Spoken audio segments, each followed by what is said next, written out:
YCP హయాంలోనే కాదు ఇప్పుడు కూడా ఫైర్ బ్రాండ్ నాయకుడిగా చలామణి అవుతున్న నందికొట్కూరుకు చెందిన వైసీపీ యువ నాయకుడు బైరెడ్డి సిద్ధార్థ రెడ్డికి చిక్కులు ఎదురవుతున్నాయి. సిద్ధార్థ రెడ్డి హవాకు టీడీపీ అనూహ్యంగా చెక్ పెడుతోంది.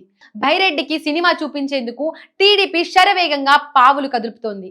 ఇప్పటికే సార్వత్రిక ఎన్నికల్లో ఇక్కడ టీడీపీ విజయం దక్కించుకుంది. ఆర్డర్ను తప్పించిన వైసీపీ పెద్ద పొరపాటే చేసిందని, దీనికి కారణం సిద్ధార్థ రెడ్డేనన్న వాదన వైసీపీలో వినిపిస్తోంది. ఆర్డర్ను తప్పించి బైరెడ్డి చెప్పిన వాళ్లకే జగన్ సీటు ఇచ్చినా అక్కడ వైసీపీ చిత్తుగా ఓడింది. అదే అదనుగా సిద్ధార్థ రెడ్డికి వరుస శాఖలు ఇచ్చేందుకు టీడీపీ స్కెచ్ గీసేసింది. వైసీపీ హయాంలో ఉన్న 5 ఏళ్లలో బైరెడ్డి హవా మామూలుగా లేదు. జగన్ కూడా ఎంతో మంది టాప్ లీడర్లు ఉన్నా బైరెడ్డి చెప్పిన దానికే తలూపారు. ఇక ఇప్పుడు సీన్ రివర్స్ అయిపోయింది. అధికారంలో ఉన్నన్ని రోజులు బైరెడ్డికి ఎమ్మెల్యే ఆర్డర్తో గొడవలే. చివరకు ఆర్డర్ సీటు మార్చేసిన బైరెడ్డి పాచికలు పారలేదు. నందికొట్కూరులో బైరెడ్డి పట్టు తగ్గడంతో వైసీపీ నాయకుల మద్దతు ఆయనకు సన్నగిల్లుతోంది. దీనికి తనకు అవకాశంగా భావిస్తున్న టీడీపీ మున్సిపాలిటీలో పాగా వేసేందుకు సిద్ధమైంది. అందులో భాగంగా మున్సిపాలిటీలో ఉన్న కౌన్సిలర్లను తన వైపు తిప్పుకునే ప్రయత్నాల్లో ఉంది. ఇప్పటికే చిత్తూరులో ఇలా కూటమి సర్కారు జెండా ఎగరేసింది. ఇక వరుస పెట్టి అవకాశాలు ఉన్న చోటల్లా సైకిల్ను పరుగులు పెట్టించే దిశగా అడుగులు ముందుకు పడుతున్నాయి. వైసీపీ హయాంలో దాదాపు అన్ని స్థానిక సంస్థల్లోనూ ఆ పార్టీ విజయం సాధించింది. 13 జిల్లాలుగా ఉన్న రాష్ట్రంలో కేవలం 2 మున్సిపాలిటీల్లో మాత్రమే టీడీపీ విజయం సాధించింది.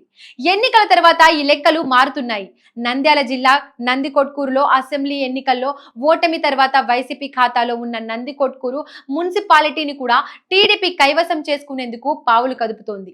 ఇప్పటికే మున్సిపాలిటీలో మెజార్టీ కౌన్సిలర్లు వైసీపీకి గుడ్ బై చెప్పి సైకిల్ ఎక్కారు. 3 ఏళ్ల క్రితం జరిగిన మున్సిపల్ ఎన్నికల్లో వైసీపీ పార్టీ ఏకపక్షంగా మున్సిపాలిటీలను చేజెక్కించుకుందని చెబుతున్న టీడీపీ తాము అధికారంలోకి రావడంతో ఇప్పుడు వాటిని తమ వైపు తిప్పుకునే ప్రయత్నాలు చేస్తున్నారు.